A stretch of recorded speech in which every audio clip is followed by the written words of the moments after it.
মহাপ্রভু শ্রী শ্রী জগন্নাথ দেবের আবির্ভাব ঘটে জ্যৈষ্ঠ মাসের পূর্ণিমা তিথিতে। এই দিনকে মহাপ্রভু শ্রী জগন্নাথ দেবের স্নানযাত্রা হিসেবে পালন করা হয়। আসুন এই ভিডিওর মাধ্যমে জেনে নিই এই স্নানযাত্রা সম্বন্ধে কিছু কথা।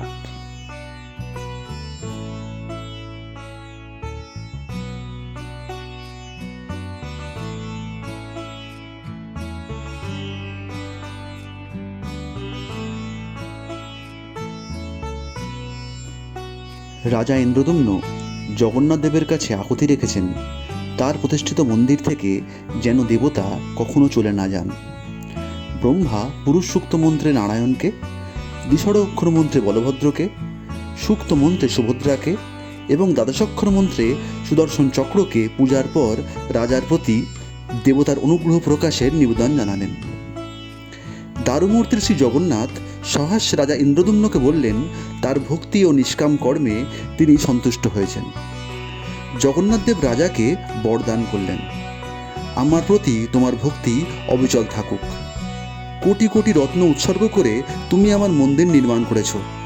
এই মন্দির ভেঙে গেলেও আমি কদাচ এই স্থান পরিত্যাগ করব না। এই মন্দির গড়ার যাবতীয় কৃতিত্ব রাজা ইন্দ্রদম্নের। তার প্রতি প্রভুর অশেষ প্রীতি। রাজা আনন্দে আত্মহারা। তার আকাঙ্ক্ষা, তার স্বপ্ন ফলতে চলেছে। ভগবান বিষ্ণু জানিয়েছেন রাজা ইন্দ্রদম্নের যজ্ঞের প্রভাবে জগন্নাথের আবির্ভাব। জ্যৈষ্ঠ পূর্ণিমাতে জগন্নাথদেব আবির্ভূত হয়েছেন। ওই দিনই তার জন্মদিন। প্রিয় ব্যক্তির আমরা যেমন জন্মদিন পালন করি, জগন্নাথ প্রভুর জন্মদিনও একই রকম মর্যাদায় পালন করি।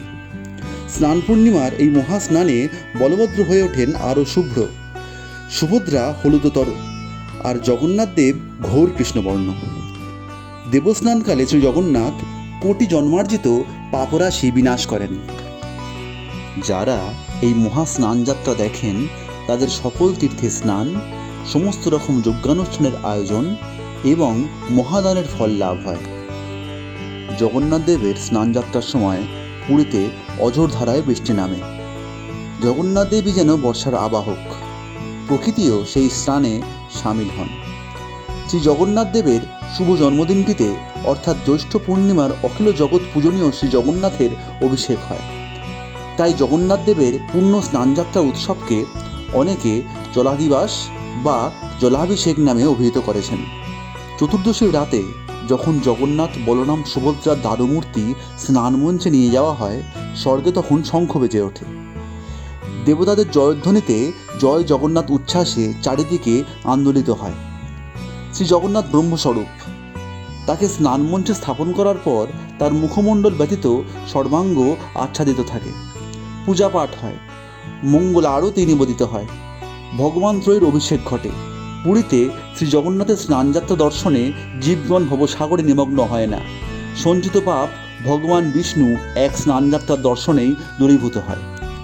সুয়ার ও মহাসুয়ার সম্প্রদায় শোভাযাত্রা সহকারে একজন একজন করে সোনাকুয়া থেকে জল আনতে যায়।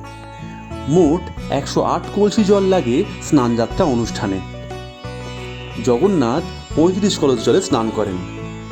বলভদ্রের প্রয়োজন হয় 33 কলস, সুভদ্রার জন্য 22 কলস এবং সুদর্শনের জন্য 18 কলস জল দরকার হয়।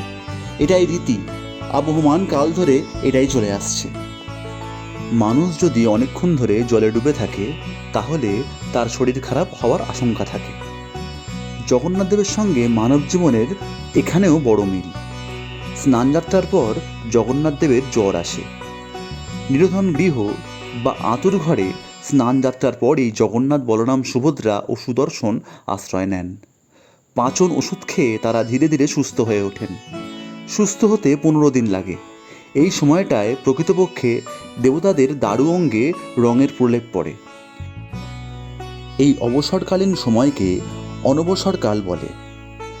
শ্রী চৈতন্যের লীলাকে অনুসরণ করে গৌড়ীয় ভক্তেরা ভগবানকে দর্শন করার জন্য ব্রহ্মগিরিতে আলারনাথে যান। এই 15 দিন জগন্নাথ মন্দিরের ভগবান দর্শন হয় না। তিনি তখন আলারনাথে প্রকট হন। শ্রী চৈতন্যদেব আলারনাথে পদব্রজে যেতেন। তখন জগন্নাথ মন্দিরে অনবসর সময়। পুরীতে জগন্নাথের বিশ্রামকাল অনবসরে আলারনাথে ভগবান আলারনাথ জেগে ওঠেন।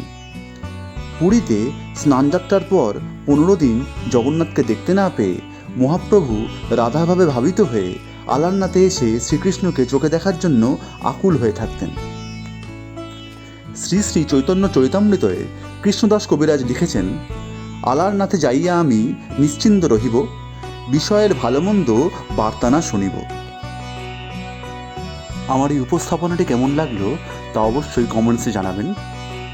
ভালো লাগলে লাইক, শেয়ার ও অবশ্যই সাবস্ক্রাইব করবেন। আপনার এই ছোট্ট সাপোর্ট আমাকে পরবর্তী ভিডিও তৈরিতে উৎসাহিত করবে। নমস্কার।